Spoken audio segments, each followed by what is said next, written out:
ఒక అబ్బాయికి చదువు నేర్పిస్తే తను మాత్రం ఎదుగుతాడంట. అదే ఒక ఆడబిడ్డకి చదువు నేర్పిస్తే ఇల్లంతా మొత్తం దానికి అభివృద్ధి ఏర్పడుతుందని చెప్తారు. అలాగే ఇక్కడ ఇందాక మాట్లాడిన ఆడపడుచులు పగడాల వరలక్ష్మి గారు మాట్లాడినా, అక్కడ టీచర్ల గురించి ఉపాధ్యాయుని మాట్లాడినా, ఆడబిడ్డలు చదివితే కుటుంబం కాదు, గ్రామాలే కాదు, దేశం కూడా ముందుకెళ్తుందని చెప్పి ద్రౌపది ముర్ము గారు ఒక పంచాయతీ స్థాయి నుంచి పంచాయతీ సర్పంచ్కి ఎదిగి ఈ రోజున భారతదేశానికి రాష్ట్రపతిగా ఉన్నారు. అంటే ఒక స్త్రీ శక్తి ఎలా ఉంటుంది అనేది మనం ద్రౌపది ముర్ము గారి దగ్గర నుంచి ప్రెసిడెంట్ గారు, అలాగే మన సంయుక్త గారిని చూసి నేర్చుకోవాలి.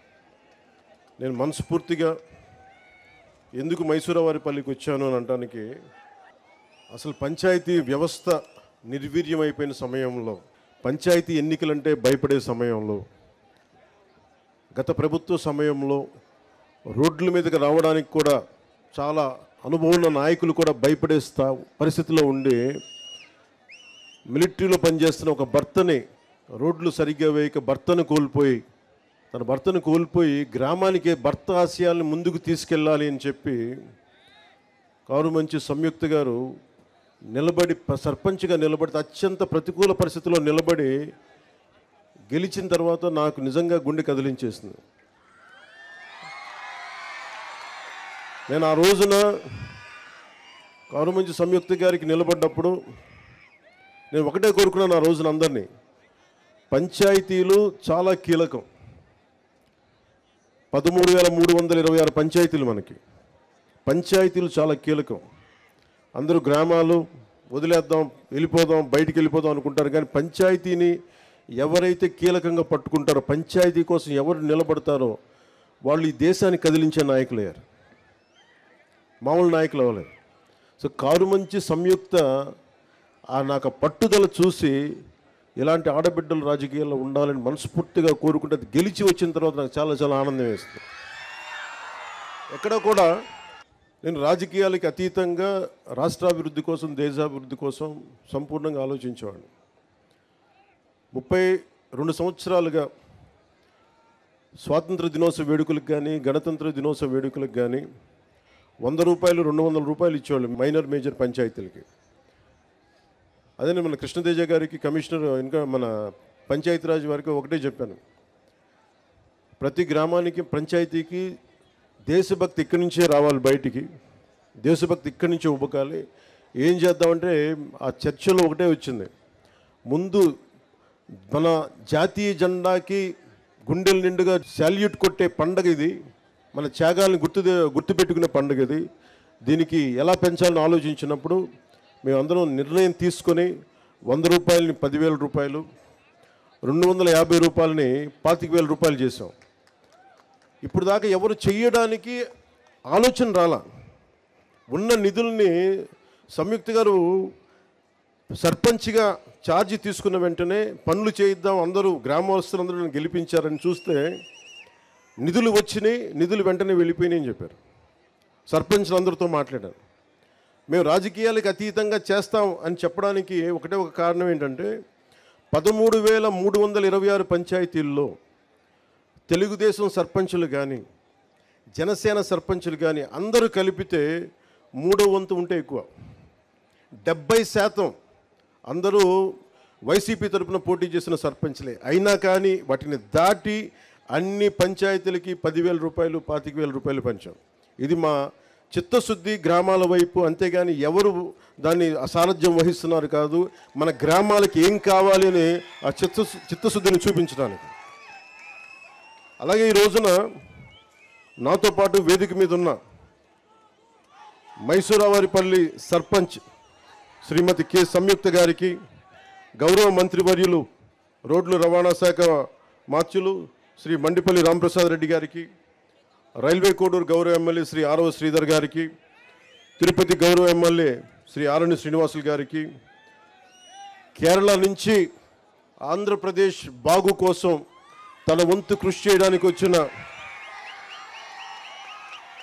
ఐఏఎస్, సీనియర్ ఐఏఎస్ కృష్ణతేజ్ గారికి, అన్నమయ్య జిల్లా కలెక్టర్ చంకూరి శ్రీధర్ గారికి. ఆయన విచిత్రం ఏంటంటే ఇద్దరు ఆయన కేరళ నుంచి పర్మనెంట్గా ఆంధ్రాకి వచ్చేసారు. నాకు ఇందాక తెలిసింది.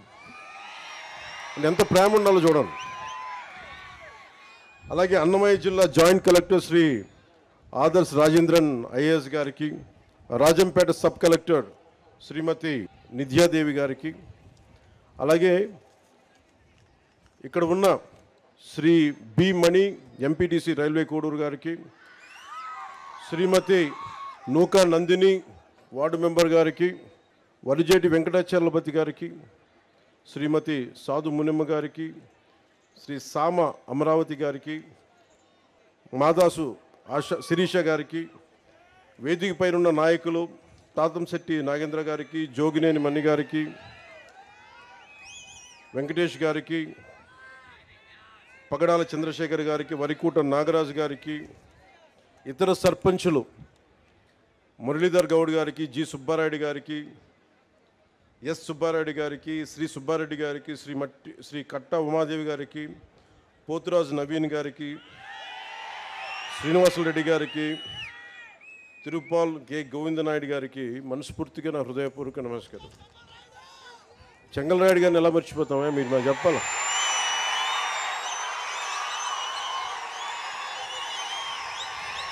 చెంగల్రాయుడు గారి శక్తి సమర్థత తెలియని వాళ్ళం, ఆయన పోరాట పటిమ నాయకత్వపు లక్షణాలు తెలియని వారు. ఆఖరిని చెప్దాం, ఆయన పేరుని దాచి ఉంచుకున్నాను. చెంగల్రాయుడు గారి మనస్ఫూర్తిగా నా హృదయపూర్వక నమస్కారాలు. ఎందుకు ఇంతమంది పేర్లు చెప్పానంటే, ఎంపీటీసీ మెంబర్లు కానీ, వార్డు మెంబర్లు కానీ, సర్పంచులు కానీ, మీరందరూ ఒకరు ఎక్కువ ఒకరు తక్కువ కాదు, మనందరం ఆంధ్రప్రదేశ్ అభివృద్ధి కోసం పనిచేస్తున్నాం. మీ అందరూ మనందరం కూడా ఒకటే లక్ష్యం, ఆంధ్రప్రదేశ్ అభివృద్ధి. అలాగే స్వర్ణ పంచాయతీని చేసుకోవాలి, స్వర్ణ గ్రామాలు చేసుకోవాలి అనే కాన్సెప్ట్ తోటి ఇక్కడికి వచ్చాం. సో మీ అందరూ ఈ సభలో పాల్గొంటున్నందుకు మనస్ఫూర్తిగా నా హృదయపూర్వక ధన్యవాదాలు. మోదీ గారి గురించి ఇప్పుడు చెప్పండి, లాస్ట్లో చెప్తాను. ఎవరైతే మోదీ గారి గురించి, చంద్రబాబు గారి గురించి లాస్ట్లో మాట్లాడతారు. ఎందుకంటే ఇదంతా జరిగింది, ముందుకు తీసుకెళ్ళింది ఒకరి అనుభవం, ఇంకొకరి సంకల్పం, ఇంకొకరి విజన్. సో వారి గురించి ప్రత్యేకించి లాస్ట్లో మాట్లాడతాం. ఈ రోజున గ్రామ సభ అనేది చాలా కీలకం మనకి. మీరు ఓటు ఎలా అయితే వేశారో, మీరు ఓజీయా నాకు అర్థం కాదు, మోడీ అన్నట్టుగా. సినిమాల గురించి, సినిమాలను థియేటర్లో మాట్లాడుకుందాం. ఇక నేను సినిమాలని, రాజకీయాలని చాలా ప్రత్యేకంగా చూస్తాను. సినిమాయే. రాజకీయం దగ్గరికి వచ్చేటప్పటికి నాకు దేశం ముఖ్యం సినిమాల కంటే కూడా, సమాజం ముఖ్యం సినిమాల కంటే కూడా, గ్రామ హితం ముఖ్యం నాకు సినిమాల కంటే కూడా. అన్నం పెట్టే రైతు బాగుంటే అన్నీ బాగుంటాయి. అలాగే గ్రామాలు పచ్చగా ఉంటే దేశం పచ్చగా ఉంటుంది. అందరి దగ్గర డబ్బులు ఉంటేనే సినిమాలు ఆడతాయి. అందుకని ముందు గ్రామాలు పచ్చగా ఉండాలని కోరుకునేవాడు. ఇంకొక ఇద్దరు పేర్లు చెప్పడం మర్చిపోయాను, క్షమించాలి. రైల్వే కోడూరుని నియోజకవర్గం జనసేన గెలుపు కోసం ముందుండి నడిపించిన రూపానంద రెడ్డి గారికి నా ప్రత్యేక ధన్యవాదాలు, కృతజ్ఞతలు. యాక్చువల్లీ యనమల భాస్కర్ గారిని మన రైల్వే కోడూరుకి నేను చేశాను, కానీ ప్రత్యేక పరిస్థితుల్లో కాదని మన ఆరవ శ్రీధర్ గారిని పెట్టుకున్నప్పుడు మనస్ఫూర్తిగా ఆయనకు సహకరించిన యనమల భాస్కర్ గారికి మనస్ఫూర్తిగా నా ధన్యవాదాలు తెలుపుకుంటున్నాను. ఇక్కడ నేను పార్టీ కోసం పనిచేసి ముందుకు వస్తామన్న వ్యక్తుల్ని నేను పోగొట్టుకునే వ్యక్తిని కాదు, మనుషుల్ని కలుపుకునే వ్యక్తిని తప్ప విడగొట్టే వ్యక్తిని కాదు, దూరం పెట్టుకునే వ్యక్తిని కాదు. ఈ సందర్భంగా తెలియజేసుకుంటాం. ఆ గ్రామాభివృద్ధికి ఏది ఎలా చేయాలంటే గ్రామ సభ చాలా కీలకం మనకి. ఇది మన ఆంధ్రప్రదేశ్, మన భారతదేశంలోనే పంచాయతీరాజ్ వ్యవస్థని ప్రవేశపెట్టిన రెండో రాష్ట్రం అంది, రాజస్థాన్ తర్వాత. అంటే మనం అంత పంచాయతీరాజ్ వ్యవస్థని అంత ముందుండి తీసుకున్నాం మనం. గత ప్రభుత్వంలో అలాంటి పంచాయతీరాజ్ వ్యవస్థని ఎంత బలోపేతం చేయొచ్చో అంత బలోపేతం చేయొచ్చు. గత ప్రభుత్వం 41,000 కోట్ల రూపాయలు జాతీయ ఉపాధి హామీ పథకం కింద ఖర్చు పెట్టామని చెప్పి కేవలం 15,000 కోట్లు మాత్రమే ఖర్చు పెట్టిన అంటే కనిపిస్తున్నాయి రోడ్ల మీద మనకి ఖర్చుగా. రోడ్లు కానీ, సగటు మనకి అవసరాలు కానీ, మౌలిక అవసరాలు కానీ ఏమీ చేయలేకపోయారు. ఈ మిగతా 25,000 కోట్లు ఏమైపోయినాయో, ఎట్లా వెళ్ళిపోయినాయో ఎవరికీ తెలియదు. అంటే నిజంగా ఒక పని జరగాలి అంటే గ్రామ సభ తీర్మానం చేయాలి. పంచాయతీ రాజ్ వ్యవస్థని బలోపేతం చెయ్యడానికి ఇది ఆంధ్రప్రదేశ్కి కాదు, భారతదేశానికే వెన్నెముక పంచాయతీ రాజ్ వ్యవస్థ. అందరూ నన్ను హోమ్ తీసుకోమని ఒకటే కోరుకున్నా. నేను అన్నా హజార్ అంటే పడి చచ్చిపోయాను చిన్నప్పుడు. మీకు తెలుసు, చిరంజీవి గారి సినిమా రుద్రవేణి సినిమా కూడా ఉంటుంది. అది అన్నా హజారే గారి ప్రేరణతో తీసింది. అంటే ఒక సర్పంచ్ ఎంత బలవంతుడంటే, ఎక్కడో మిలిటరీలో పనిచేసి రేలేగావ్ సిద్ధి, మహారాష్ట్రలో రేలేగావ్ సిద్ధి అనే గ్రామానికి వచ్చి అక్కడున్న పరిస్థితులు చూసి అందరూ మద్యానికి బానిసై అన్ని మనకి కనీసం నీటి సౌకర్యం లేక పొలాలు ఎండిపోతూ ఉంటే, గ్రామానికి అభివృద్ధి నోచుకోపోతుంటే ఆయన ముందుకొచ్చి ఆయన సర్పంచ్గా అయ్యి ఆయన ప్రారంభించింది వాళ్ళ రేలేగావ్ సిద్ధిగే కాదు, మొత్తం దేశాన్నే కదిలించాడు. ఒక సర్పంచ్ కదిలించాడు. అది కూర్చోబెట్టి లోక్పాల్ బిల్లు కానీ, ఈ రోజున సమాచార హక్కు చట్టం కానీ, ఇవన్నీ ఆయన నాయకత్వంలో జరిగినాయి. అంటే ఒక సర్పంచ్ తలుచుకుంటే దేశాన్ని కదిలించగలిగే శక్తి ఉందనేది మన గ్రామాలు చూపించినాయి. అలాంటి 13,326 పంచాయతీలు కనుక బలపడితే, బలోపేతం అయితే, నిజంగా అభివృద్ధి దిశ వైపు వెళ్తే, మనందరం ఐక్యతగా ఉంటే ఆంధ్రప్రదేశ్కి ఎన్ని లక్షల కోట్లు వీళ్ళు అప్పు చేసిన అప్పులను తీర్చేయగలం. మనకు అంత శక్తి సమర్థత మనకుంది. నేను అందుకని మీకు ప్రత్యేకించి ఎందుకు వచ్చాను, నేను మైసూరావారిపల్లి కంటే నేను రైల్వే కోడూరు, ఇది ఉద్యాన పంటలకి సంబంధించిన ఇది రాజధాని. ఇది ఇక్కడ నేను చాలాసార్లు ఇక్కడి నుంచి మామిడి చెట్లు తీసుకెళ్తే రుచి వస్తుందని చెప్తుంటాను. నేను అదే చెప్తున్నాను, ఇక్కడి నుంచి రుచి రాదు. ఈ నేల తాలూకు సారం ఇది, ఈ నేల తాలూకు విశిష్టత. ఇక్కడ పండు అంతే. ఇది అరటి పండు కానీ ఏదన్నా కానీ ఈ నేల తాలూకు సారం, విశిష్టత దీనికే ప్రత్యేకం తప్ప ఇంక ఏ జిల్లాకి ప్రత్యేకం కాదు. నేను ఒకటే అనుకున్నా, రాయలసీమ అంటే ఎందుకు పారిపోతారు అందరూ, ఎందుకు గొడవలు జరగాలి ఇక్కడ? రాయలసీమ తాలూకు విశిష్టత ఎంతమందికి తెలుసు? రాయలసీమ అనగానే కూర్చొని వాళ్ళు కూర్చోబెట్టి గొడవలునో ఇదని ఇవి కాదు. రాయలసీమ చదువుల నేల ఇది. కోస్తా జిల్లాల కంటే ఎక్కువ గ్రంథాలయాలు ఉన్న నేల ఇది రాయలసీమ. అలాంటి గొప్ప నేల ఇది. అలాంటి గొప్ప నేలకి అభివృద్ధి లేక ఎక్కడో గల్ఫ్ కంట్రీలకు వెళ్ళిపోతా ఇవన్నీ ఎందుకు జరగాలి అనేది నాకు ఎప్పుడు తాపత్రయం ఉండేది. ముఖ్యంగా రాయలసీమ యువత మీకు ఎంత తెగింపు ఉందంటే, నేను ఒకటే చెప్తాను, కర్నూలుకి సుగాలి ప్రీతి సమస్య వచ్చినప్పుడు నేను కర్నూలుకి వస్తే 1,50,000 మంది యువత వచ్చారు. నేను ఆశ్చర్యపోయేవాడిని. అలాగే మన రైల్వే కోడూరులో నాకు విజయం అని ఎప్పుడు తెలిసిందంటే, మనకి గౌరవ ముఖ్యమంత్రి నారా చంద్రబాబు నాయుడు గారు మేము ఇక్కడికి వచ్చినప్పుడు ఆ ప్రవాహం, ఆ జన ప్రవాహం చూసి, జన సునామీ చూసి మనం ప్రభుత్వాన్ని స్థాపిస్తున్నామని నాకు బలమైన భావన కలిగింది. అది ఎందుకంటే మీలో అంత శక్తి ఉంది, అంటే అంత పోరాట పటిమ ఉంది. నేను మీకు చేయగలిగేది ఏంటంటే, మీరు నా కోసం రోడ్ల మీదకి వచ్చారు, నా ప్రభుత్వం కోసం నేను అండగా నిలబడ్డారు. మేము చేయగలిగేది మీకోసం నిరంతరం పనిచేయటమే. మేము పారిపోట్ల బాధ్యతల నుంచి అద్భుతాలు చేయడానికి చేతిలో మంత్రదండం లేదు, కానీ గుండెల నిండా కమిట్మెంట్ ఉంది. పని చేస్తాం.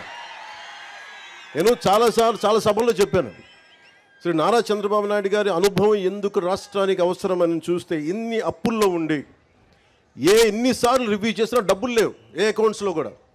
కానీ ఆయన అనుభవం వల్ల ఫినాన్స్ మేనేజ్మెంట్ చాలా బాగా తెలుసు కాబట్టి ఇన్ని లక్షల మందికి మొదటి తారీఖునే ఆయన పెన్షన్లు ఇవ్వగలిగారు. అది ఆయన అనుభవం.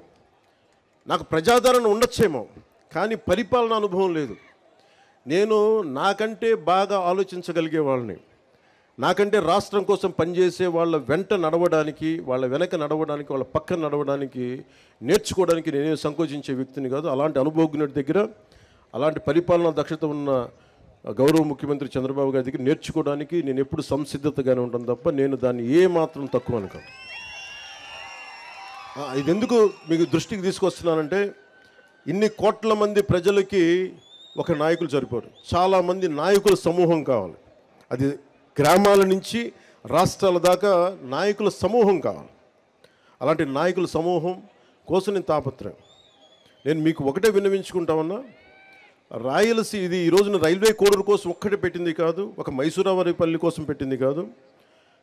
ప్రత్యేకించి రాయలసీమ జిల్లా, మన రాయలసీమ వాసులందరికీ నేను మాటిస్తున్నా, మీకోసం ఒక కూలీలాగా పనిచేయడానికి నేను సంసిద్ధంగా ఉన్నాను.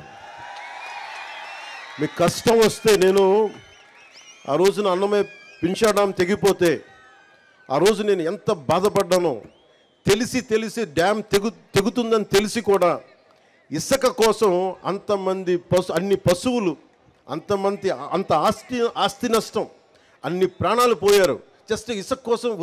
తెలిసి కూడా ఇసుక తవ్వుకోవడం కోసం డ్యాము నిండిపోతుంది, తెగుతుంది, కట్ట తెగుతుందని కూడా వదిలేశారు. నాకు బాధ్యత, నాకు నిజంగా ఆ రోజున ఎంతమంది యువత వచ్చి బాధపడతా ఉంటే నాకు అనిపించింది, నిస్సహాయత అనిపించింది నాకు. అరే, నా చేతిలో కనుక అధికారం ఉంటే ఏదన్నా చేసేవాడిని. నేనైతే ఒక పార్టీ నాయకుడిగా మాట్లాడగలను, వేదన పడగలను, పోరాటం చేయగలను, కానీ చేతిలో శక్తి లేదే అని నిజంగా ఆ రోజు నేను భగవంతుని ప్రార్థిస్తే, ఆ ప్రార్థనే మీ వల్ల ఈరోజు నేను డిప్యూటీ సీఎంగా మీ ముందు నుంచున్నాను. ఈరోజు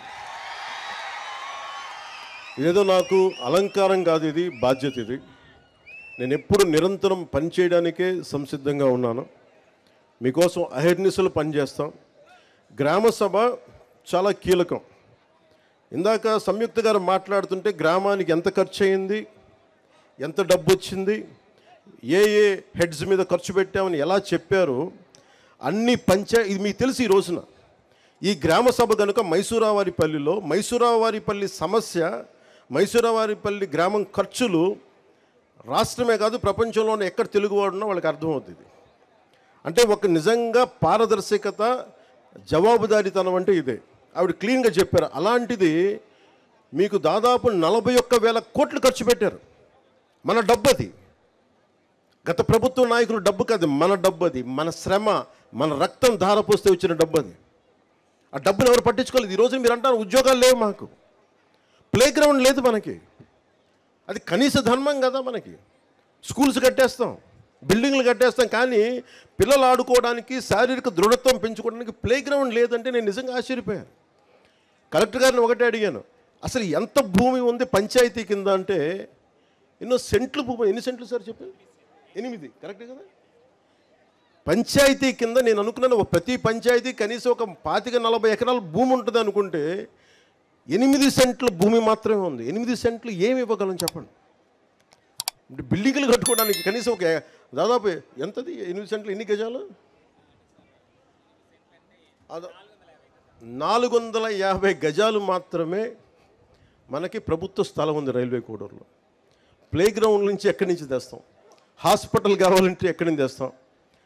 నాకు నిజంగా అనిపించింది, అసలు ప్రభుత్వానికి ఆస్తులు ఉండాలి కదా. ఏ పంచాయతీకైనా మీకు ఎందుకు గ్రామ సభ పెట్టానంటే, మీ గ్రామానికి ప్రభుత్వానికి సంబంధించిన నేల ఉండాలి భవిష్యత్ అవసరాలకి. అందరు ఇష్టారాజ్యంగా తవ్వేసుకోవడానికి కాదు, ప్రభుత్వానికి ప్రతి పంచాయతీకి. నేను ఈరోజున మీకు మాటిస్తున్న, ప్రతి పంచాయతీకి దాని సొంత భూమి ఉండాలి. అన్యాక్రాంతం కాకుండా మీకు బల్లగుద్ది మరీ చెప్తానో మేము కాపాడుతాం.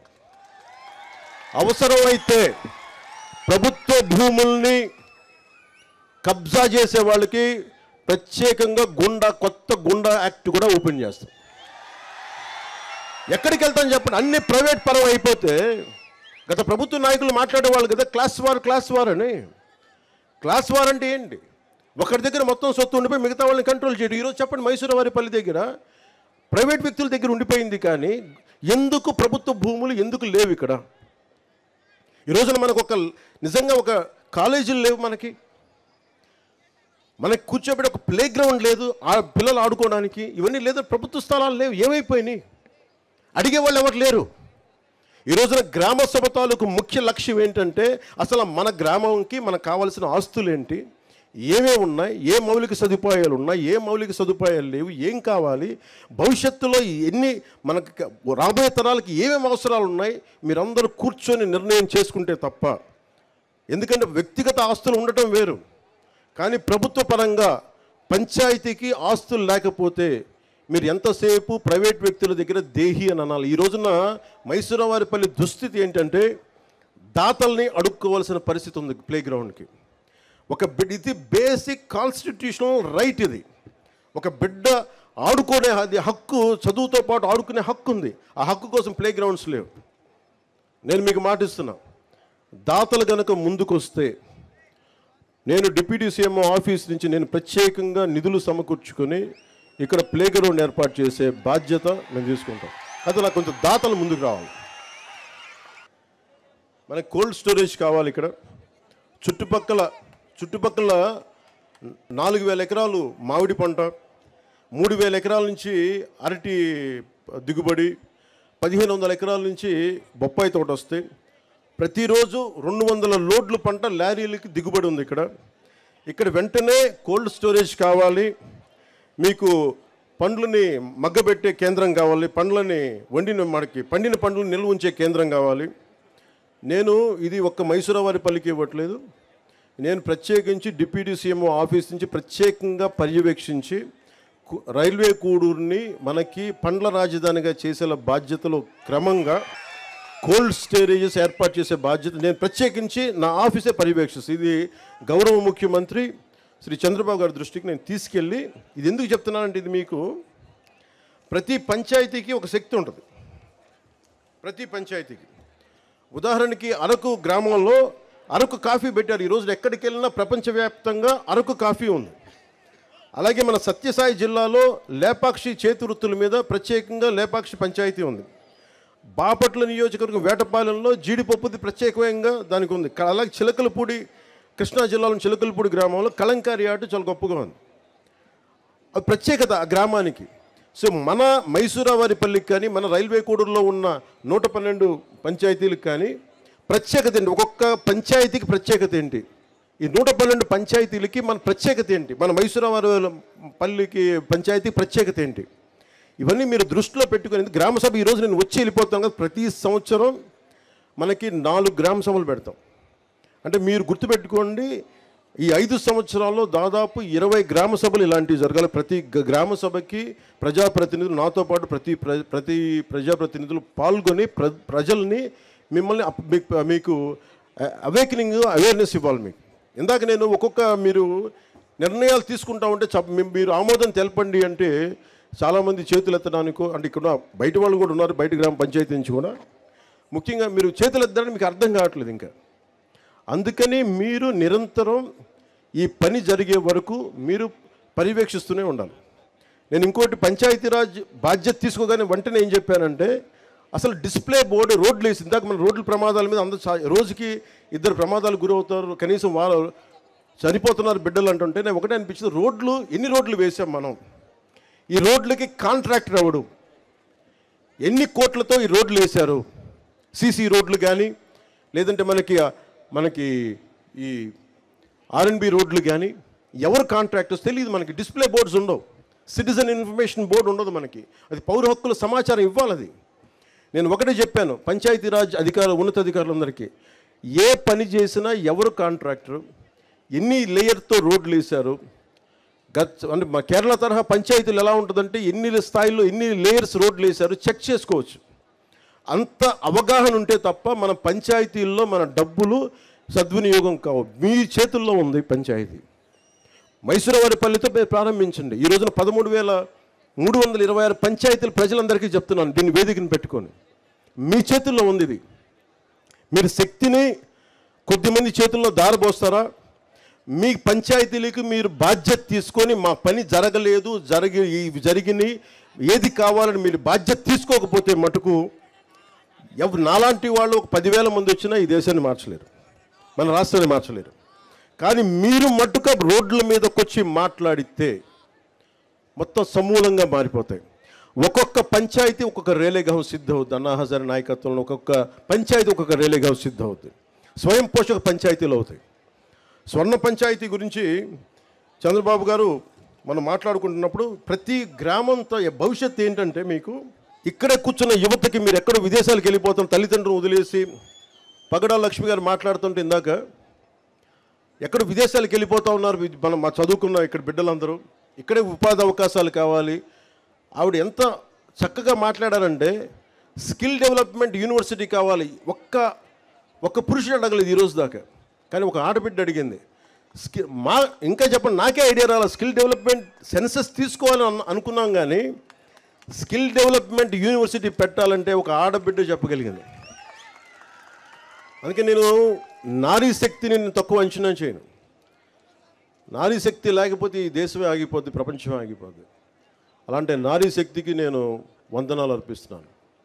అంటే మీరిచ్చారమ్మ ఈ రోజున, వెంకటలక్ష్మి మనస్ఫూర్తి చెప్తున్నాను, మీరిచ్చారు ఈ రోజున. నేను ఇది గౌరవ ముఖ్యమంత్రి చంద్రబాబు గారి దృష్టికి తీసుకెళ్తాను. ఖచ్చితంగా అది మనకి వలసలు వెళ్ళిపోతా ఉన్న రాయలసీమ నుంచి వలసలు ఆగటానికి, మన రాయలసీమని మనకి ఒక యాంకరింగ్ చేయడానికి, వలసలు ఆపటానికి, ఇక్కడే అభివృద్ధి వచ్చేలాగా స్కిల్ డెవలప్మెంట్ యూనివర్సిటీని మనం ఎట్లా చేయాలి, నాకు దానికి ఇది తెలియదు, కానీ ఈ పథకాన్ని మటుకు ఈ ఆలోచనని ముందుకు తీసుకెళ్తాం. దీన్ని మీకు ఆ మాట నేను ఇస్తాను. అలాగే మైసూరవారిపల్లిలో హెల్త్ క్లినిక్ ఏర్పాటు చేస్తాం. అలాగే ప్రభుత్వ భూమి లేకపోతే ఇందాక ప్లే గ్రౌండ్కి అడిగినట్టుగా దాతలు ఎవరైనా స్థలాన్ని డొనేట్ చేస్తే వారికి గౌరవం ఇచ్చేలాగా, వారికి గుర్తింపు వచ్చేలాగా నేను ముందుకు తీసుకెళ్తాం. అలాగే ఇందాక చెప్పినట్టుగా మండల పరిషత్ ప్రైమరీ స్కూల్కి విద్యార్థులకి ఆడుకోవడానికి ఎట్లా చేయాలి, మనకి స్కూల్ గ్రౌండ్ కేటాయించే బాధ్యత కూడా తీసుకుంటాం. అలాగే ఇక్కడ ఇందాక మన మైసూరవారిపల్లిలో అరటిని ఖరీఫ్లో వేస్తున్నాం, దీనివల్ల మనకి ఇన్సూరెన్స్ రావట్లేదని చెప్పారు. ఇన్సూరెన్స్ కేవలం రబీ పంటలకే ఉంది. కాబట్టి గ్రామ సభలు చర్చించి తీర్మానించిన విధంగా ఈ అరటి పండుని రబీ నుండి ఖరీఫ్కి మార్చే బాధ్యతను, అలాగే ఇన్సూరెన్స్ అమలయ్యేలాగా ప్రభుత్వానికి కలెక్టర్ గారు నేను కోరుకుంటాను. వారు మీరు నివేదిక పంపండి, దాన్ని ముందుకు తీసుకెళ్తాం దాన్ని. అలాగే భూ సమస్యలు ఎక్కువగా ఉన్నాయని చెప్తా ఉన్నారు. ఇలాంటి మన సంయుక్త గారు చెప్తా ఉన్నారు, భూ సమస్యలు ఎక్కువగా ఉన్నాయి. పూర్వీకుల నుంచి వచ్చిన భూములు వారసత్వంగా ఇక్కడ రెవెన్యూ అధికారులు సరిగ్గా దాన్ని పట్టించుకోవట్లేదు, గొడవలు అవుతున్నాయంటే ఈ సమస్యల్ని పరిష్కరించడం కోసం ప్రభుత్వం వెంటనే రెవెన్యూ సదస్సులు ఏర్పాటు చేయబోతుంది. ఈ గ్రామ సభ ఎలా చేసామో రెవెన్యూ సదస్సులు కూడా ఏర్పాటు చేస్తాం. ఎవరికైతే గొడవలు ఉన్నాయో అలాంటి ఈ సదస్సుల ద్వారా మీరు వచ్చి ఆ సదస్సులో మీ సమస్యలు చెప్పి కలెక్టర్ గారి దృష్టికి తీసుకొచ్చి దాన్ని మీరు సద్వినియోగం చేసుకోండి. అలాగే అవసరమైతే కలెక్టర్ గారు ప్రత్యేకంగా సబ్ కలెక్టర్ గారితో ఇక్కడ ప్రత్యేక రెవెన్యూ కోర్టుని ఏర్పాటు చేస్తారు.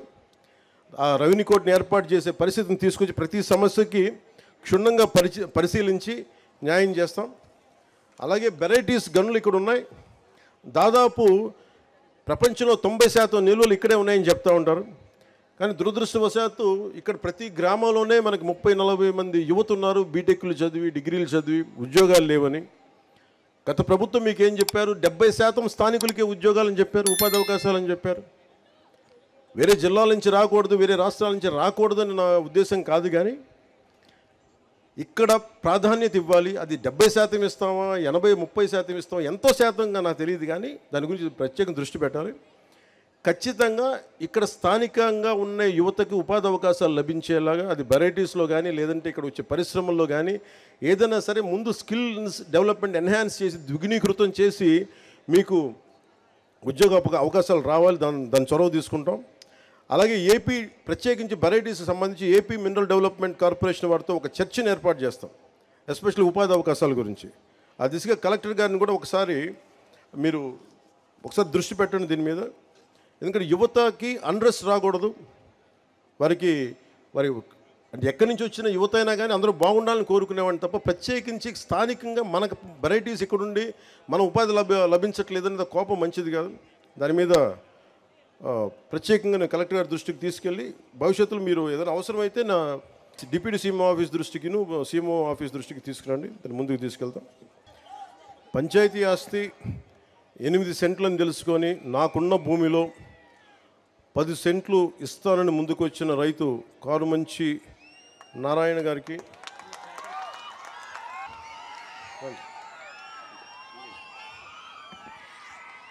నేను ఒకసారి యాపిల్లో మీ అందరూ యాపిల్ ఫోన్ వాడతారు కదా, చాలామంది యాపిల్ ఫోన్ తెలుసు. యాపిల్ ఫౌండర్ స్టీవ్ జాబ్స్ ఒక ఇంటర్వ్యూ చూస్తామంటే ఆయన అడిగింది అంటే నీకు ఏదైనా కావాలి అంటే అడగాలని. ఆయన చిన్నప్పుడు నేర్చుకునేటప్పుడు ఏదో ఒక సర్క్యూట్ బోర్డు కోసం ఎవరిని అడగాలంటే IBM ఓనర్ని అడిగాడు. ఎలా అడిగామంటే నాకు తెలియదు, నాకు ఐబీఎం బోర్డులో మీకు చిప్స్ ఉంటాయి, నాకు ఏదైనా పంపించండి, సర్క్యూట్ బోర్డ్స్ పంపించండి అని ఆయన ఫోన్ చేస్తే ఆయన వెంటనే రెస్పాండ్ అయ్యి పంపించండి. ఈయన స్కూల్ విద్యార్థిగా ఉన్నప్పుడు. నేను నేర్చుకుంది ఏంటంటే నాకు ఇది కావాలి అని అడగడం నాకు తెలుసు. ఎంతమంది వస్తారో లేదో తెలియదు, కానీ ఈ రోజున కారుమంచి నారాయణ గారు మనస్ఫూర్తిగా వారికి నా కృతజ్ఞతలు తెలియజేస్తున్నా. అంటే నువ్వు అడగాలే, కానీ నేను చెప్తాను, మీరు ఇవ్వండి స్థలం, మీరు ఏ ఉద్దేశం కొద్ది ఇచ్చారో దాని ప్రారంభోత్సవాన్ని మీ పక్కనే వచ్చి నేను కూర్చొని ఆ రోజు వస్తాం. మీరు ఇచ్చిన భూమికి మేము సద్వినియోగం చేసేలా, రాష్ట్రం అంతా మీకు గుర్తింపు వచ్చేలా, ప్రభుత్వాన్ని ద్వారా ప్రత్యేకంగా మీకు గుర్తింపు వచ్చేలా మేము మీకు గుర్తిస్తాను మనస్ఫూర్తిగా తెలియజేసుకుంటూ కారుమంచి నారాయణ గారికి మనస్ఫూర్తిగా నా ధన్యవాదాలు తెలుపుకోండి. ఇప్పుడు దాకా అందరూ నా ఫోటో అడిగి, నేను కారుమంచి నారాయణరావు గారి ఫోటో అడుగుతాను, మధ్య ఫోటో.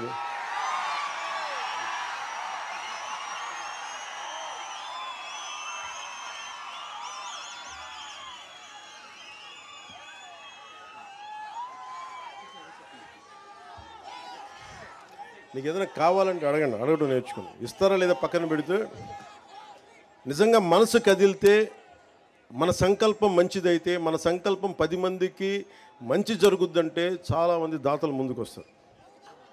అలాగే కొద్దిమందికి ప్రత్యేకించి గృహాలు లేవని చెప్పారు. ఆ గృహాలను కూడా ఏర్పాటు చేయమని కలెక్టర్ గారిని దృష్టికి తీసుకొస్తా ఉన్నా. అలాగే ప్రత్యేకించి ఇది స్వర్ణ పంచాయతీని ఎందుకు పెట్టామంటే, భవిష్యత్తులో ఇది సెల్ఫ్ గవర్నింగ్ యూనిట్, దీనికి ఇదే పరిపాలన చేసుకునే, స్వయం శక్తి పరిపాలన చేసుకోగలిగే శక్తి ఉండేలాగా. అంటే ఎక్కడో హైదరాబాద్కి వెళ్ళడం, ఎక్కడో కూర్చోబెట్టి మనం బెంగళూరుకి వెళ్ళడం కాకుండా, మన రైల్వే కూడూరులో మన 112 పంచాయతీల్లో వేరే చోటకి వెళ్ళకుండా, అంటే ఇక్కడే సైబర్ నెట్ కనెక్టివిటీ, గ్రామాల్లో బ్రాడ్బ్యాండ్ కల్పన, ఫైబర్ ఆప్టిక్స్ ద్వారా గ్రామాలను డిజిటల్ భారత్ వైపు మనం అడుగులేస్తూ ఉన్నాం.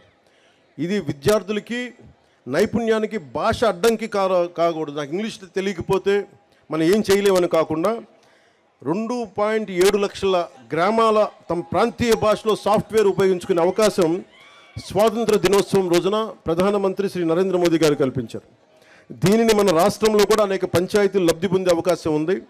కూటమి ప్రభుత్వంగా ఎన్నికల సమయంలో చెప్పిన పంచాయతీరాజ్ డిక్లరేషన్ని సంపూర్ణంగా అమలు పరుస్తాం. అలాగే ప్రత్యేకించి కలెక్టర్ గారు కానీ, పంచాయతీరాజ్ కమిషనర్ గారు కానీ, అందరూ నాయకులు కూడా ఒకటే అడుగుతూ ఉన్నారు. 50% మహిళా జనాభా మన దేశంలో, అతిపెద్ద ప్రజాస్వామ్యంలో ఉన్న మన దేశంలో 50% మహిళలు. ఈ దేశ రాష్ట్రపతి మహిళ. అలాంటి మహిళలకి ఉమెన్ ఫ్రెండ్లీ ఉండేలాగా ఏ సచివాలయాలకు వెళ్ళినా ఆడబిడ్డలకి భయం లేకుండా వెళ్ళగలగాలి. కేవలం సభలంటే మగవాళ్ళు రావడం కాదు, ఆడబిడ్డ 50% ఉన్న ఆడబిడ్డలు బయటకు వస్తేనే దేశం బాగుపడదు. అందుకని మీకోసం ప్రత్యేకించి గ్రామ సచివాలయాల్లో మీరు ధైర్యంగా బయటకు వచ్చి మీ సమస్యలను చెప్పుకునేలా, మీ నాయకులకి మీరు సమస్యలు విన్నవించుకునేలా మీకు అలాంటి వాతావరణం ఏర్పాటు చేస్తామని మనస్ఫూర్తిగా అందరికీ ఇక్కడ నేను ఆదేశిస్తున్నాను. స్థానిక ఎంతసేపు మగవారికి అవగాహన ఉంటుంది, ఆడవారికి అవగాహన ఉండదని చాలామంది ఎక్కువ అనుకుంటూ ఉంటారు. పగడాల వెంకటలక్ష్మి గారిని గుర్తుంది, మాకు కూడా రాని ఐడియా, మేము సమాజం కోసం ఆలోచించి మాకు కూడా రాకుండా ఒక విశ్వవిద్యాలయం కావాలి, ఒక స్కిల్ డెవలప్మెంట్ అంటే అలాంటి మహిళలు ముందుకు రావాలి. ఎందుకంటే స్థానిక ప్రాధాన్యతలను అర్థం చేసుకుని సంపూర్ణ అవగాహన ఉండి అలాంటి మహిళలకి ముందుగా వారిని ముందు వరుసలో కూర్చోబెట్టి వారి అభిప్రాయాలు తీసుకోవాలని కూడా నేను గ్రామ సచివాలయాలకి తెలియజేసుకుంటా ఉన్నాను. భగవంతుడు నాకు ఒక సినిమా నటుడిగా మీ అందరి గుండెలో స్థానం పొందే అవకాశం కల్పించాం. చాలా ఆనందం నాకు. కానీ అది నా డబ్బు సంపాదనకు, నా పేరుకో, నా కుటుంబానికి అయితే నాకు ఎప్పుడు ఆనందం కలగాలి.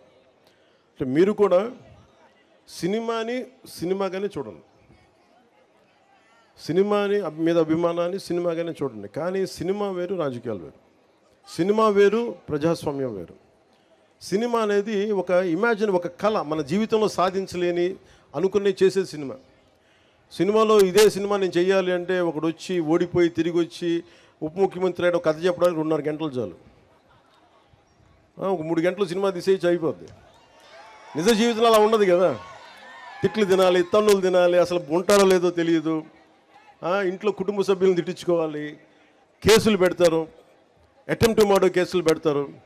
ఇంత కష్టాల మధ్యలో ఒక దశాబ్దం పడుతుంది. దశాబ్దాన్ని 2.5 గంటలు కుదించి సినిమా తీసేయచ్చు. అందుకే సినిమాలని నేననే కాదు, ఏ సినిమానైనా సరే మీరు చాలా సినిమాని నిజ జీవితాన్ని రెండు విడిచేసి చూడండి. Cinema is for entertainment, patriotism is for nation, accountability. అందుకని మీరు దాన్ని మర్చిపోకండి. మీరు ఓజీ అంటే నా సంతోషమే, మీరు చూస్తే నా డబ్బులు కూడా వస్తాయి. కానీ నాకు చాలా స్పష్టత ఉంది. సినిమాకి రాజకీయానికి నేను తీసుకున్న బాధ్యతకి చాలా స్పష్టత ఉంది నాకు. అందుకని కానీ నేను ఏం కోరుకుంటానో చెప్తాను. ముఖ్యంగా యువతకి ఈ 13,326 పంచాయతీలు ఉన్న యువతకి కోరుకుంటా ఉన్నా, మీరు ఒక్కసారి ఆలోచించి కథం తొక్కితే ఈ ప్రభుత్వాన్ని మార్చాలి అని యువశక్తి మహిళా శక్తి అనుకుంటే తల తిరిగిపోయిన నాయకులు కూడా, అనుభవజ్ఞులు కూడా, క్షేత్రస్థాయిలో పంచాయతీ స్థాయిలో అనుభవజ్ఞులు కూడా ఒక్క ప్రభుత్వం అంటే భయపడిపోయింది. గత ప్రభుత్వం రోడ్ల మీదకి రావడానికి భయపడ్డారు. నవ్వుపోయింది సమాజంలో. గత ప్రభుత్వపు పాలనలో నవ్వుపోయింది, మనకి ధైర్యం పోయింది. ఆ ధైర్యం మీరిచ్చారు సమాజాన్ని. గుర్తుపెట్టుకున్న యువశక్తి మహిళలు వచ్చారు రోడ్ల మీదకి. నాయకులకి చావ చచ్చిపోయిందని వచ్చారు మహిళా శక్తి బయటికి. దానికి నిదర్శనమే మన సంయుక్త గారు.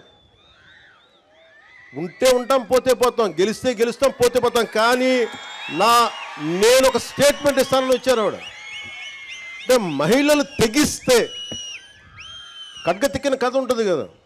యుద్ధం నుంచి పారిపోతే భార్య తల్లి ఇద్దరు కూర్చోబెట్టి యుద్ధం నుంచి పారిపోయి ఇచ్చావు కదా అని చెప్పి పసుపాను గాజులు పెడతారు, నువ్వు కూడా ఇట్లా కూర్చోవని చెప్పి. అటు వెళ్ళి యుద్ధం చేసి వీరస్వర్గానికి వెళ్తాడు. అంటే ఎందుకంటే ధైర్యం కోల్పోయిన సమాజంలో ఇద్దరు పనిచేస్తారు. ఆడబిడ్డ, యువకుడు.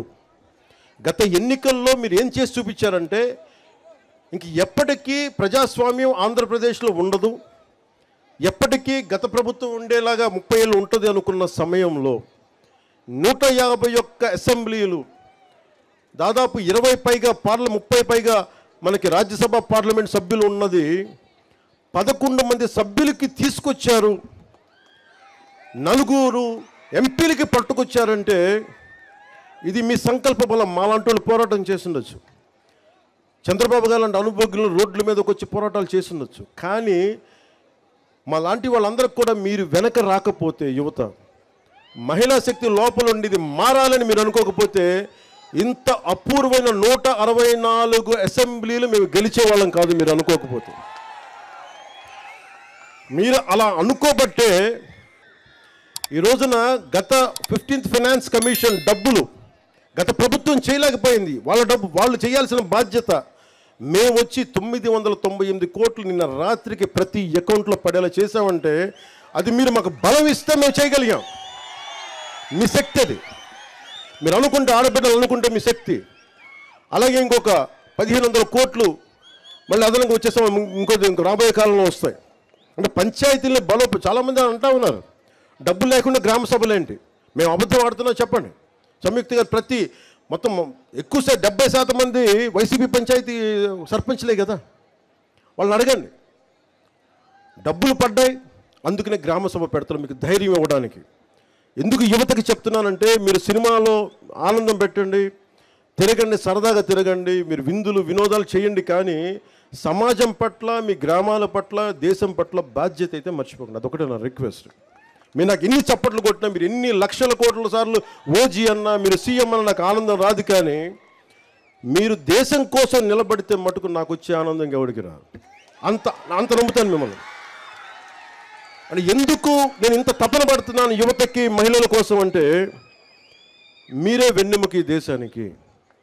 ఇంట్లో పోరాటం చేసి ఇంటికి వెళ్ళే యువకుడికి పక్కన అండగా ఉండే కూర్చొనే ఒక తల్లి, నీకు అన్నం పెట్టే తల్లి, నీకు చేదోడు వాదోడుగా ఉండే చెల్లి, ఇంట్లో వస్తే కష్టం వస్తే పక్కగా ఒక భార్య స్థానంలో ఉండే ఒక పత్ని, వీళ్ళెవ్వరూ రకరకాల ఆడబిడ్డలు రకరకాల పాత్రలు పోషిస్తారు మన జీవితాల్లో. వాళ్ళందరి మనకి సహకారం లేకపోతే మనం ఏమీ సాధించలేం. అందుకని ఆడబిడ్డలకి సంరక్షించే రాష్ట్రంగా, రక్షణ కల్పించే రాష్ట్రంగా ఉండాలని నేను చాలా మనస్ఫూర్తిగా కోరుకుంటున్నాను. ఆ దిశగా మేము అడుగులేస్తున్నాం. ఇది ప్రత్యేకించి ఇది చెప్పి నేను ముగిస్తాను. ఎందుకు ముఖ్యంగా యువతకి, మహిళలకి, మీరందరూ కారుమంచి సంయుక్త గారిని, రాష్ట్రానికి, దేశానికి రాష్ట్రపతి గారు ద్రౌపది ముర్ము గారిని మీరు ప్రేరణగా తీసుకొని మహిళలు ముందు మీ గ్రామ స్థాయిలో, మీ పంచాయతీ స్థాయిలో మీరు బయటికి రండి. సమస్యల మీద మీరు నిలదీయండి. మీకు ఇన్ఫర్మేషన్ బోర్డు ఉంటుంది ప్రతి పంచాయతీలో. ఈ పనులు ఉన్నాయి, ఈ పనులు బోర్డులు కనిపించాలి. డిస్ప్లే బోర్డు పెట్టమని చెప్పి మన పంచాయతీరాజ్ కమిషన్ కృష్ణతేజ గారికి తెలియజేయడం జరిగింది. అదే ఆయన మొత్తం డిపార్ట్మెంట్ అంతా దాన్ని తెలియజేస్తారు మీకు. మీరు ప్రత్యేకంగా చూస్తూ ఉండండి. రెండు, యువతకి ప్రతి ఒక్కరు పెద్దోళ్ళు అయిపోతారు, నాతో సహా. నేను ఇంకో కొన్ని సంవత్సరాలు పని చేయగలనేమో, కొన్నిసార్లు నాకు ఇంట్రెస్ట్ రాకపోవచ్చు. కానీ నేను వచ్చే తరం నాయకుల్ని రెడీ చేయడానికి పంచాయతీలే పట్టుకొమ్మలు గుర్తుపెట్టుకోండి. మీరే రావాలి బయటికి. నేను ఒక 20 సంవత్సరాలు పనిచేస్తాను. 20 సంవత్సరాల తర్వాత ఇప్పుడున్న 15 ఏళ్ళు, 18 ఏళ్ళు, 20 ఏళ్ళ యువకుడు బయటికి రావాలంటే నాలాంటి వాడికి 15 సంవత్సరాలు పట్టింది. సినిమాల్లో 20 ఇయర్స్ పనిచేసి ఇంకో 15 సంవత్సరాలు రాజకీయాల కింద మీద పడితే ఒక చిన్నపాటి ఒక విజయం లభించింది. 21 సీట్ల విజయం లభించింది అవుట్ ఆఫ్ 175. అని అంత నలగాల్సి వచ్చింది. అలాంటిది ప్రతి ఒక్కళ్ళు కూడా నలగందే, అనుభవం రాందే మీరేం చేయలేరు. సో మీరు కూడా ప్రతి ఒక్కళ్ళు ఒక ఉదాహరణ చెప్తాను. బెంగాల్ డివిజన్ టైంలో 1906లో లార్డ్ కర్జన్ వైస్రాయ్గా ఉన్నప్పుడు 1906లో బెంగాల్ డివిజన్ జరిగినప్పుడు ఆ రోజున అందరూ నాయకులు అడ్డుపడ్డారు. బెంగాల్ డివిజన్ ఆపేశారు ఒక రాష్ట్ర విభజనకి. బ్రిటిష్ కాలంలో మళ్ళీ దేశం పాకిస్తాన్గా, ఇండియాగా విడిపోతుంటే, దాన్ని జరిగిపోతుంటే పటేల్ గారిని అడిగారండి, మీరు ఎందుకు ఒక రాష్ట్ర విభజన, బెంగాల్ విభజన జరుగుతుంటే మీరు అందరూ నిలబడ్డారు, ఆప్ చేశారు, కానీ భారతదేశం 2 ముక్కలుగా నిలబడి విడిపోతుంటే మీరు ఎందుకు ఏం చేయలేదంటే, వృద్ధాప్యం వచ్చేసింది, పోరాట పటిమ తగ్గిపోయింది, అందువల్ల మేము వదిలేయాల్సి వచ్చిందని. అందుకని చెప్తున్నాను, ముందస్తుగానే పంచాయతీల నుంచి మీరు నాయకత్వాన్ని పెంపొందించుకోండి. భవిష్యత్తులో మీరే నాయకులు కండి. 13,326 పంచాయతీల నుంచి కొత్త నాయకులు రావాలి. నాయకులు రావాలంటే గ్రామ సభల్లో మీరు బాధ్యత తీసుకోండి. మీరు మహిళల్ని, మీరు యువత కలుపుకొని మీరు బాధ్యత తీసుకుంటే తప్ప గ్రామాలు పచ్చగా కనిపించవు. అందుకని దయచేసి ఈ గ్రామ సభని ఏదో తూతూ మంత్రంగా కాకుండా నిజంగా ప్రేరణగా తీసుకొని 13,326 పంచాయతీలో ఉన్న యువకులు, మహిళలు, అనుభవజ్ఞులు ప్రతి ఒక్కరూ గ్రామాభివృద్ధి దిశ వైపు అడుగులు వేయాలని మనస్ఫూర్తిగా కోరుకుంటూ సెలవు తీసుకుంటాను. దీనికి సహకరించిన జిల్లా ఎస్పీ గారికి, సుబ్బారాయుడు గారికి, మన తిరుపతి జిల్లా సుబ్బారాయుడు గారికి, మన విద్యాసాగర్ గారికి, మన జిల్లా ఎస్పీ విద్యాసాగర్ గారికి, కలెక్టర్ గారికి పేరు పేరున అందరికీ, జాయింట్ కలెక్టర్స్కి అందరికీ పేరు పేరున ధన్యవాదాలు తెలుపుకుంటూ, వేదిక పోయిన నాయకులందరికీ మరోమారు ధన్యవాదాలు తెలుపుకుంటూ సెలవు తీసుకున్నాను. మీడియా సోదరులందరికీ కూడా ప్రత్యేకించి ఇది ప్రెస్కి సంబంధించిన ఇష్యూస్ నా దగ్గర ఉంది. అలాగే మీకు ఇళ్ల పట్టాలు కానీ, మెడికల్ ఫెసిలిటీస్, పిల్లల చదువుల గురించి కూడా నా అవగాహన ఉంది. అండ్ ఇది ప్రత్యేకించలేదు, మీ సహకారం లేకపోతే ఏది ముందుకెళ్ళాం. One of the fundamental pillars for democracy. మీ బాగోగులు కూడా చూసుకోవాల్సిన బాధ్యత మాకుంది. ఒకసారి మీ ప్రతినిధుల్ని, రాష్ట్ర స్థాయి ప్రతినిధుల్ని పంపిస్తే ఒకసారి కూర్చొని గౌరవ ముఖ్యమంత్రి శ్రీ చంద్రబాబు గారి దృష్టికి కూడా తీసుకెళ్ళి దానికి ఎలాంటి చర్యలు తీసుకోవాలో మేము తీసుకుంటామని తెలియజేసుకుంటాం. Thank you. అలాగే ప్రత్యేకించి గౌరవ ముఖ్యమంత్రి అనుభవజ్ఞులు శ్రీ నారా చంద్రబాబు నాయుడు గారికి మైసూరావారిపల్లి నుంచి ప్రత్యేకంగా నా కృతజ్ఞతలు తెలియజేసుకుంటున్నాను. ఎందుకంటే ఒక పంచాయతీరాజ్ ఆధ్వర్యంలో మొదలుపెట్టింది ఈ రోజున రాష్ట్ర మొత్తం మీద అన్ని ఎమ్మెల్యేసు చంద్రబాబు గారితో సహా, గౌరవ ముఖ్యమంత్రి చంద్రబాబు గారితో సహా అందరూ మంత్రివర్గం కూడా పాల్గొనేలాగా చేయడానికి చంద్రబాబు గారు బాధ్యత తీసుకున్నందుకు ప్రత్యేకించి గౌరవ ముఖ్యమంత్రి శ్రీ చంద్రబాబు గారికి ధన్యవాదాలు తెలుపుకుంటున్నాను. అసలు మనకి డబ్బులు రావాలి, ఇన్ని వేల కోట్లు రావాలి, మన అమరావతి రాజధానికి 15,000 కోట్లు ఇవ్వాలన్నా ఈ రోజున మనకి 91 కోట్లు రావాలన్నా ఇది కేంద్ర ప్రభుత్వం సహకారం లేనిదే జరగదు. నాకు చాలా ఇష్టమైన వ్యక్తి, ఇష్టమైన నాయకుడు, ఈ దేశానికే వెన్నెముక్కి బలం ఇచ్చిన నాయకుడు శ్రీ నరేంద్ర మోదీ గారికి ప్రత్యేకంగా ధన్యవాదాలు తెలుపుకుంటూ, మా ఆంధ్రప్రదేశ్కి అండగా ఉన్నందుకు, మా సమస్యలను అర్థం చేసుకున్నందుకు, ఎన్డీఏ ప్రభుత్వాన్ని ముందుండి ఆయన నడిపిస్తున్న ప్రత్యేకంగా వారికి నా హృదయపూర్వక ధన్యవాదాలు తెలుపుకుంటా ఉన్నాను. ఈ రోజున ఒక చిన్నపాటి కదలిక మొదలు పెడితే ఈ రోజున మనకున్న ఇన్ని కోట్ల మంది జనాభాలో ఈ రోజున ప్రతి గ్రామ సభలు, అన్ని గ్రామ సభలు 13,326 పంచాయతీలు గ్రామ సభలని ఈ రోజున లెక్క పెడితే 1 కోటి మంది పాల్గొన్నారు. ఈ రోజున గ్రామ సభలో 13,320 కోటి మంది పాల్గొన్నారు. అంటే ఈ శక్తి మీది, ప్రజాస్వామ్యం తాలూకు శక్తి ఇది. అందుకని భవిష్యత్తులో ప్రతి సంవత్సరం జరగబోయే అన్ని గ్రామ సభల్లో మీరు పాల్గొని మీరు మీ వంతు ప్రజాస్వామ్యం, మీ వంతు బాధ్యత నిర్వహిస్తారని మనస్ఫూర్తిగా తెలియజేసుకుంటున్నాను. సో మనస్ఫూర్తిగా మరోమారు సోదరి సంయుక్త గారికి,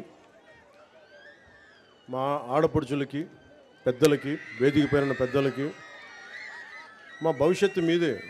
మీరు ఇలాగే ఆనందంతో కేరింతలు కొట్టాలి. మీరు తలుచుకుంటే దేశం మారిపోదు. మీరు తలుచుకున్నారు, ప్రభుత్వం మారిపోయింది. మీరు తలుచుకుంటే, మీరు అండగా నిలబడితే మాలాంటి వాళ్ళందరికీ ఆంధ్రప్రదేశ్ని మనకి భారతదేశంలోనే ప్రతి ఒక్కరు తల ఎత్తి పైకి చూసేలా, ఆంధ్రప్రదేశ్ వైపు చూసేలా చేస్తామని మనస్ఫూర్తిగా తెలియజేసుకుంటూ, మీ అందరికీ పేరు పేరున ధన్యవాదాలు తెలుపుకుంటూ సెలవు తీసుకుంటున్నాను. మన పంచాయతీలు కదలిక ముందుకు తీసుకెళ్లేలాగా మీ అందరికీ ప్రత్యేకంగా ధన్యవాదాలు తెలుపుకుంటూ సెలవు తీసుకుంటున్నాను. జై హింద్.